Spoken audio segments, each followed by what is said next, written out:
as you are ever going to see. Fantastically done. What a strike for South Africa.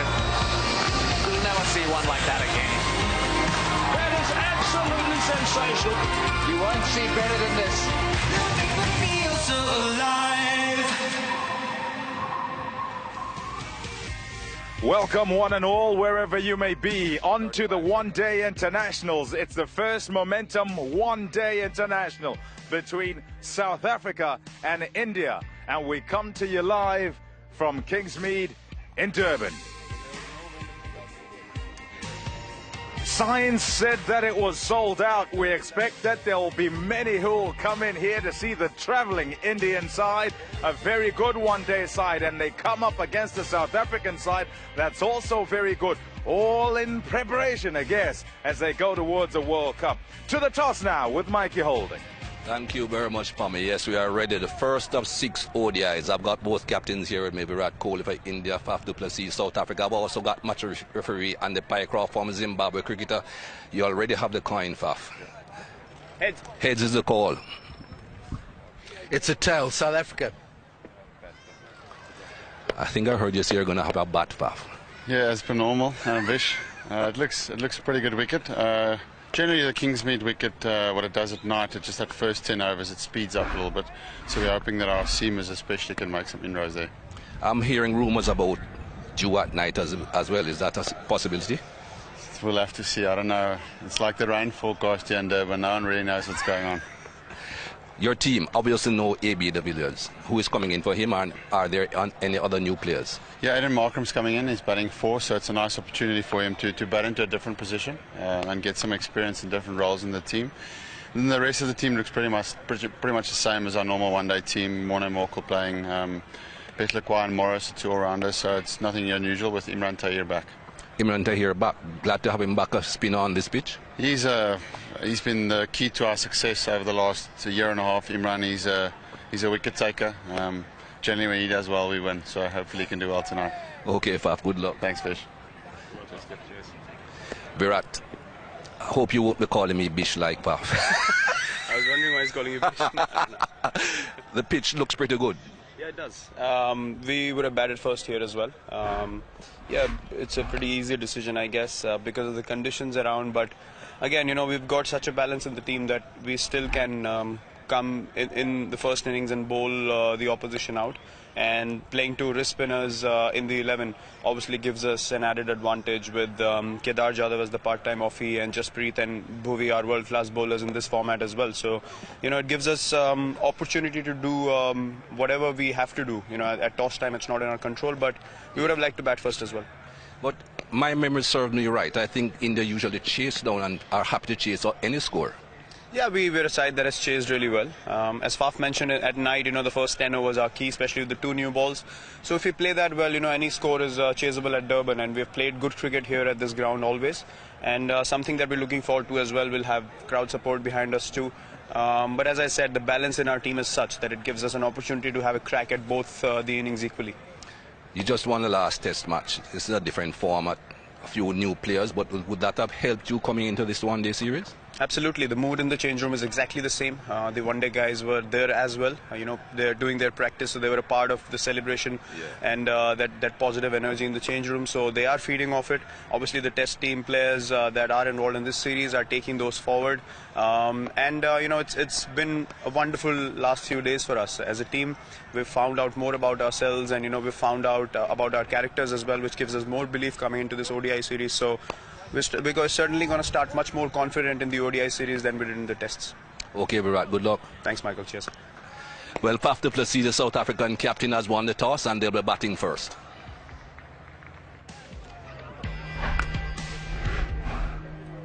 Yeah, thank you very much to Mikey Holding and the couple of captains that are out there. Alongside me, Sunny Gavaskar as well as Neil McKenzie. Hello, gentlemen. And we start off with South Africa to see their team. A change, Neil, hello to you first of all. And a change because we go from test to one-day international. Some specialists come in. Go through that team for us, will you? Yeah, afternoon. For me, Sonny, I think the big change there is obviously AB de Villiers injured. Aiden Markram getting a go in the ODI. He's been really impressive in the Test arena. Got off to a great start. So interesting to see how he goes. And then JP, the two left-handers, JP Germany in the middle order, and David Miller, fresh from this venue last year, or at least 15 months ago, off 100 against Australia. So some good changes and some experience changes. Yeah, and then looking at that side, I guess, Neil, a change in terms of the code of the game, as it were, and a shift that has to be pretty quick with regard to batting and bowling with what these guys have to do. Yeah, definitely. I think it was a really taxing Test series. Very good, closely fought Test series. You could see the lower scores. So, you know, you can't afford to lose a session in that Test series, which takes its toll. The captain, Faf du Plessis, talking about that mental pressure and that mental sort of fatigue. But they're up for it now. I think Chris Morris coming back from injury. Imran Tahir, we know what he does in the white ball stuff. So a lot of energy coming back with experienced players and a few younger guys making a debut, which is always helpful in a team. Okay, now on to that Indian side, and Sonny, as you look at it, we expect, and we've seen as India have played at home in India and many one-day internationals, generally your guys play quite a lot of cricket, that they've chopped and changed from team to team, but there are always new faces coming up. Tell us about what is on show, will be on show today. Well, what they've done is they've included Ajinkya Rahane after his batting display at the Wanderers. He's the man in form. He's batted very well. He's been getting runs at the top of the order in limited overs cricket, and there was talk at times that he would be considered only as an opening batsman. I'm pretty happy to see that flexibility being shown now, where they're prepared to consider him as an option where he can open the batting or bat down the order. So he's going to be batting down at number 4. Dhoni will be 5. Kedar Jadhav, who can come and bowl a little bit of off spin. You know, with his action, it's like Malinga, below sea level, as I call it, below sea level he bowls. Those sidewinders. Those sidewinders. And they've gone with 2 spinners because they've seen no grass on the surface at all. This pitch looks bereft of grass, and which will mean that there will be a little bit of grip. Both, of course, are wrist spinners, and wrist spinners generally turn on anything. Whether it is grass or glass, the wrist spinners manage to get a bit of grip, and they manage to get the ball to turn. So it looks like a very well-balanced attack.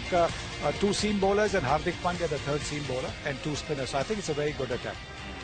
If we're to talk about the side as you speak about it, I guess in trying to pick out who might not be too known, I'll go with Kuldeep Yadav as well as Yuzvendra Chahal, because you're speaking about these leg spinners. In fact, they're leg spinners either way, left and right. Yeah. What would you say about them? I know that they've played for India, and remember Kuldeep Yadav in the Test matches, kind of, everyone getting excited about him, and Chahal as well. Let our South African and African viewers know about what the story is in that regard. Oh, they're very exciting prospects. Exciting prospects because this is, wrist spinners are a rarity in international cricket. You don't normally see wrist spinners. Thanks to Shane Warne, you see a little more of the right-hander wrist spinners in action. But the left-hander, the Chinaman, is very seldom seen. And Kuldeep Yadav's got this ability to take a lot of punishment. He's got a big heart. He might go for a few, but he's a wicket taker. Yuzvendra Chahal is a wicket taker. So that makes a difference in the middle overs. Sometimes, the opposition, because of the field restriction for the first 10 overs, can get off to a flying start. But when these 2 spinners come on, they not only choke the runs down most times, but they also get wickets. And, nothing like a wicket for a dot ball. So that is what Kohli will be hoping that they'll be able to do even on this surface. An advantage, do you think, Mac, to win the toss and bat first? Yeah, and I'm thinking about wrist spinners and so forth and having to bowl there first rather than second, and what generally happens here in Durban. Yeah, I think first of all, I think the stats always say if you get over 250, you've got a nearly 80% chance of winning. Having said that, the last 5 ODIs played have been good run chasers. We know obviously the great run chase South Africa had against Australia, where they chased 371 down with David Miller getting 100. So Virat Kohli dead right, saying that you can chase any total in Durban. And I think the reason is if you need wickets in hand up front, we know the wicket does quicken up, so it is in India's interests to actually bowl first with your two leggies, giving you options there because there will be a little slower turn, and then it skids on later at night. So it does nip. So if you contain and don't lose wickets that first 10, run chasing does become a lot easier. The reason for that is as well is because there's a little bit of extra tennis ball bounce in the Kingsmead pitch. You've got to know your lengths. You can't just miss your lengths because the batsman can get underneath the ball and the ball does disappear, as it did in David Miller's knock. Okay, well, let's find out about this surface. Let's take a closer look at it. And Sean Pollock will bowl many overs here, and he'll tell us what the story is with today's cut strip. Afternoon, Sean. Yeah, Pom, what can I add? I mean, you guys have discussed it quite a bit already, but there is a decentish grass cover, but the grass that's down here is brown, it's dry, there's a few cracks. I don't see them influencing things too much. I think initially with those two new balls, the seamers might get some carry through, but then after that, I think what we'll see from them is a lot of cross-seam deliveries. The spinners, we've got 3 wrist spinners operating tonight. I think they will get a little bit of purchase out of the surface because of the dry nature of it. I think they'll get the ball to spin, and they also maybe will get it to bounce a touch, which is what they're looking for.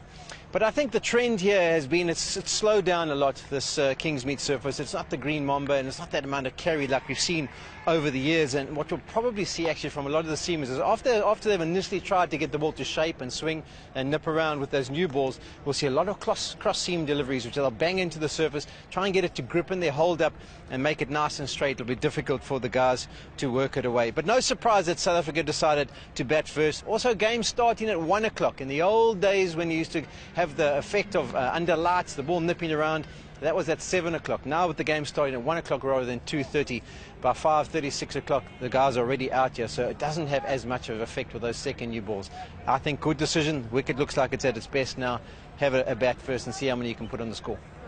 What time does the tide come in, Sean? What time does the tide come in? There's always talk of the tide coming in here at Kingsmead. Here's a look at the weather. 25 degrees Celsius and 21 as a minimum. That's not too much to play with, although that seems rather comfortable actually. 25 degrees. Rainfall 30%. There's already been some rain today. Rain in the morning. I think it rained last night as well. And we'll hope that there's not too much that comes in the way of rain and disruption in this game. What do you glean, Neil, from what Polly is saying there? He's saying correct decisions by Faf du Plessis, and also with regard to the outlook of South Africa and looking to the World Cup. How is it they're going to go about today? Yeah, I think their pattern or their blueprint that they've developed over the last couple of years, you don't get to #1 ODI ranking for nothing. So I don't think it's necessarily the style of play they're going to change. I think it's more the personnel and just judging what Faf is saying and Otis Gibson is saying, that they want to look, see what else is out there. So yes, you don't want to infringe on any of your results. That's a proud cricket nation. They 17 wins on the bounce at home, so there's a lot of pride and a lot of habitual winning that you want to keep, but they definitely want to see what else is out there so they can make some decisions, and when they do go to the World Cup, they've got a squad in all 15 that can win matches and take the pressure and go through. Okay, well, we'll find out a bit more about both of these sides, key men who are going to try and do well throughout the series, who might well not be rotated, who will. There's also a rather wonderful player who's missing due to injury, and who is going to come in his place and do the work that he does. We've been going around the country. You've seen lovely scenic views of the various cities we've been in here in South Africa. And look at Durban then, Sinabit.